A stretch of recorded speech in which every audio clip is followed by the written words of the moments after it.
Okay, game just ended a few minutes ago. I'm not gonna lie, if I sound like I'm all aboard to be the commander of the Patrick Beverly slander train, because I kind of am right now. like, First off, I might have been on some NBA Instagram a little too much, and everyone was just like, "Oh, Chris Paul, screw that guy," and it's just like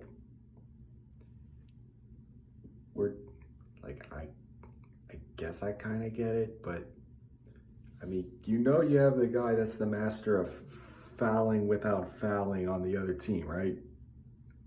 You know, Air Force One man, the Chihuahua. Anyway, so let's see. On to actually talking about the game.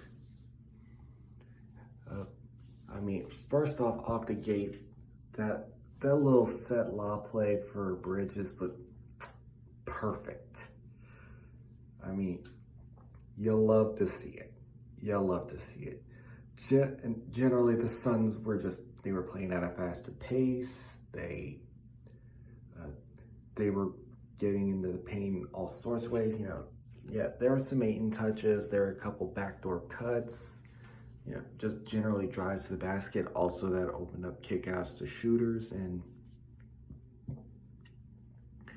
generally they start out the game well. And from there, it was a whole lot. The Clippers would make some runs here and there. I remember there was this one play where DeMarcus Cousins made a nice pass toward the start of one of those Clippers runs, but the Suns always had an answer every time. And speaking of Chris Paul, dude dropped 40 points in a conference finals clincher. He's finally getting his finals that he's deserved for so long. There was for example, there's that one year where, the Rockets, where he was on the Rockets, they were up 3-2 against the Warriors, and then the hamstring happens.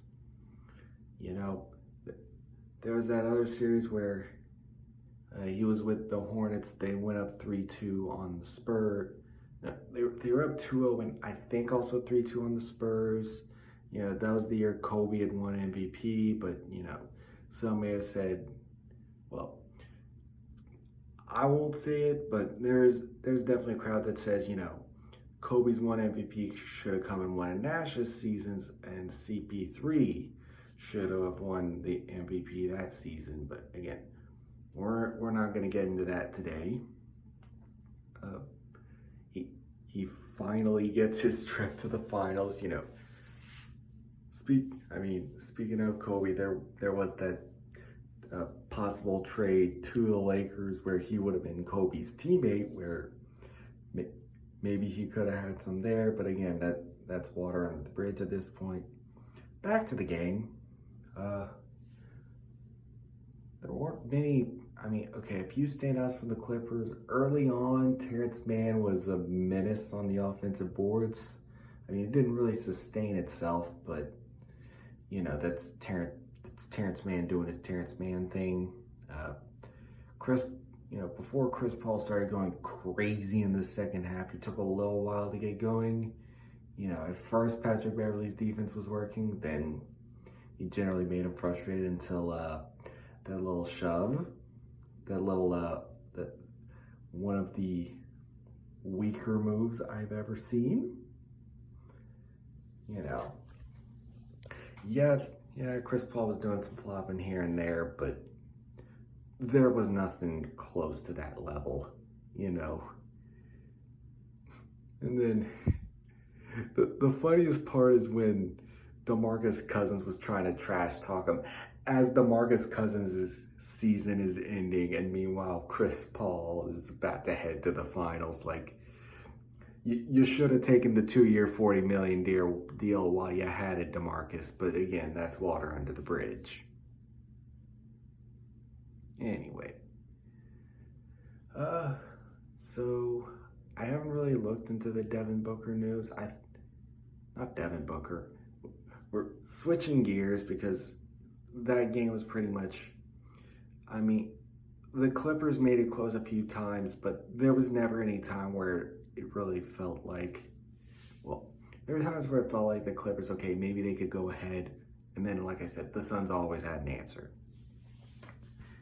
You know? And, you know, people are going to be like, oh, Mickey Mouse ring, this and that. Okay, injuries are a part of the deal. Again, if you want to go with the Mickey Mouse rings thing and injuries mean it doesn't count, well, then substitute this one and say, and we can say Chris Paul should have another one, you know? And considering he beat LeBron in these playoffs, who's to say he wouldn't have led a win over LeBron then? Anyway. Yeah, the Donovan Mitchell rumors and stuff. It's in the speculation phase at this point, but I mean, there's been things that have come up before. You know, there was the saga with Rudy whenever he got the first case of COVID, and then, you know, it spread to Mitchell, and Mitchell wasn't happy. And I mean, I have to imagine that, you know, while things have improved since then, I don't know if it really ever truly mended, you know. But again, nothing's imminent, you know. I don't think anything's going to come up this offseason, and they're pretty much just going to run it back, but it'll be more of something to watch like next offseason or in future off seasons. Maybe the trade deadline if things start to go wrong, but I suspect that won't be, I suspect that will not be the case at all. You know, I think they'll be towards the top of the West again. You know, things will be relatively fine. But if they struggle in the playoffs again, that would be when to look out for it. So yeah, a little bit of a short video today because, again, there's just not much to talk about with these things. I mean, just congratulations to the Suns on getting to the finals, and the Mitchell news, it could be something, but not in the near future. At least I don't think so. Anyway, peace.